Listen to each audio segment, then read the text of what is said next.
નમસ્તે. આજે આપણે ડાયાબિટીસને દૂર કરવાના ઉપાયો વિશે જાણીશું.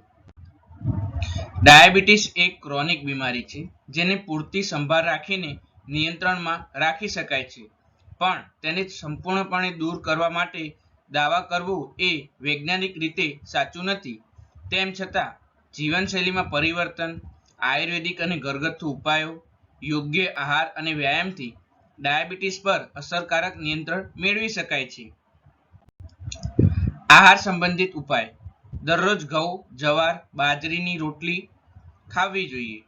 સફેદ ભાત અને મેદો ટાળવો જોઈએ. વધુ ફાઇબરયુક્ત આહાર લેવો જોઈએ, જેમ કે કાંદા, પાલક, મેથી વગેરે. મેથીના દાણા રાત્રે ભીજવીને સવારે ખાવા જોઈએ. કરી પત્તાનો રસ પીવો જોઈએ. જામફળ અને જામુનનું સેવન કરવું જોઈએ. જામુનના બીજનો પાવડર બનાવીને પીવો જોઈએ. નીમની કડવી પત્તી ચાવવી જોઈએ. કોથમીરનો રસ પીવો જોઈએ. ટામેટાનું સેવન વધારે પ્રમાણમાં કરવું જોઈએ. જીવનશૈલીમાં અને વ્યાયામ કેવો કરવો જોઈએ તેના વિશે જાણીશું. દરરોજ 30 મિનિટ વોક કરવી જોઈએ. યોગ, ખાસ કરીને કપાલભાતિ અને અનુલોમ વિલોમ પ્રાણાયામ કરવા જોઈએ. શુગર લેવલ માટે સૂર્ય નમસ્કારનો પ્રયોગ કરવો જોઈએ. તણાવ ઘટાડવો જોઈએ, જેના માટે ધ્યાન અને પ્રાણાયામ કરવા જોઈએ. સારી ઊંઘના નિયમોને અપનાવવા જોઈએ. નિયમિત સમય પર ભોજન લેવું જોઈએ. સ્ક્રીન ટાઈમ ઓછો કરવો જોઈએ. રોજના 7000 કરતાં વધારે પગલાં ચાલવા જોઈએ. પોતાના બ્લડ શુગરને ચેક કરાવતા રહેવું જોઈએ. વર્કઆઉટમાં હલકા વેઇટ ટ્રેનિંગ ઉમેરવી જોઈએ. આયુર્વેદિક ઉપાય: ગુડમાં ચૂર્ણનું સેવન કરવું જોઈએ. મામે જવાનું સેવન કરવું જોઈએ. તુલસીના પાનનું સેવન કરવું જોઈએ. કડવા લીમડાના કાપસનો કાઢા ઉકાળો બનાવીને પીવો જોઈએ. આયુર્વેદિક દવાઓ જેમ કે મધુનાશીની વટી આયુર્વેદિક ડોક્ટરની સલાહ પ્રમાણે લેવી જોઈએ. અશ્વગંધાનું સેવન, હળદર પાવડરનું સેવન અને ત્રિફલાનું સેવન કરવું જોઈએ. આમળાનો રસ પીવો જોઈએ. વિજયસારના લાકડાનો પાયો પાણીમાં મૂકવો જોઈએ.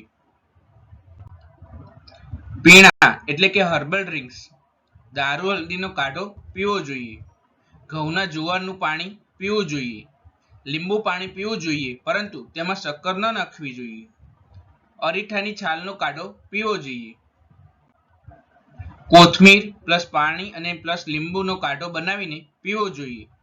મેથી પ્લસ જીરુંનો ઉકાળો બનાવીને પીવો જોઈએ.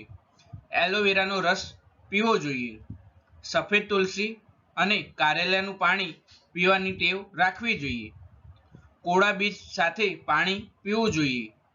સંજીવની બુટીનો રસનું સેવન કરવું જોઈએ.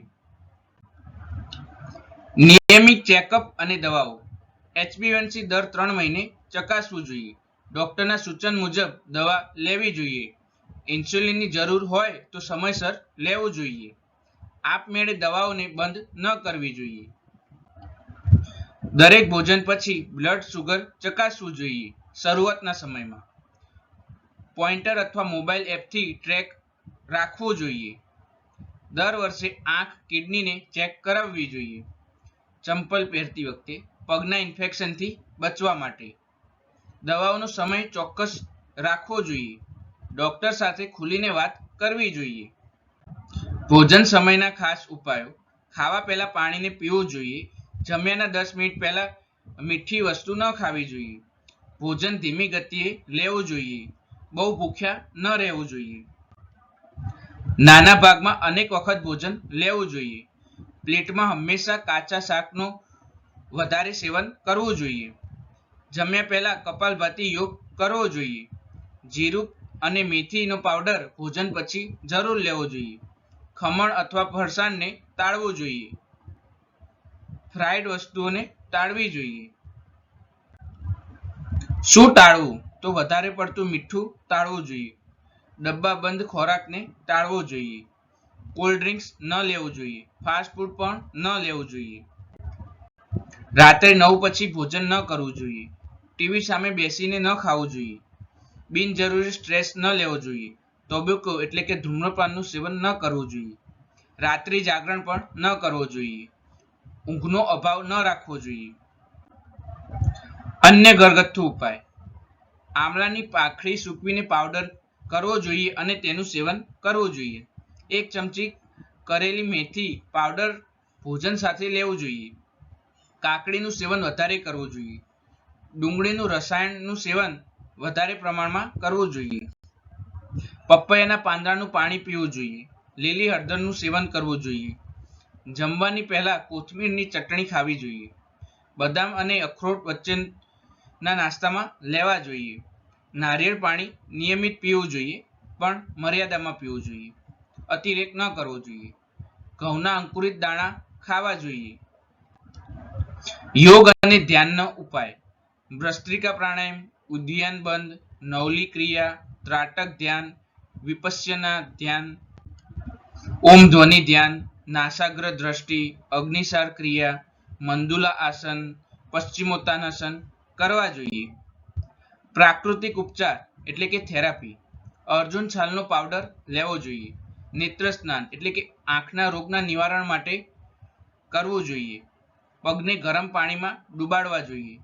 તળિયે કાંકરીઓ પાથરીને ચાલવું જોઈએ.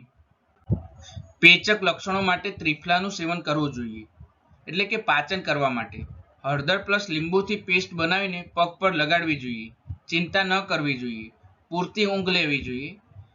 બેલપાનનું ચાવવું જોઈએ. દરરોજ નિયમિત શારીરિક અને માનસિક કસરતો કરવી જોઈએ.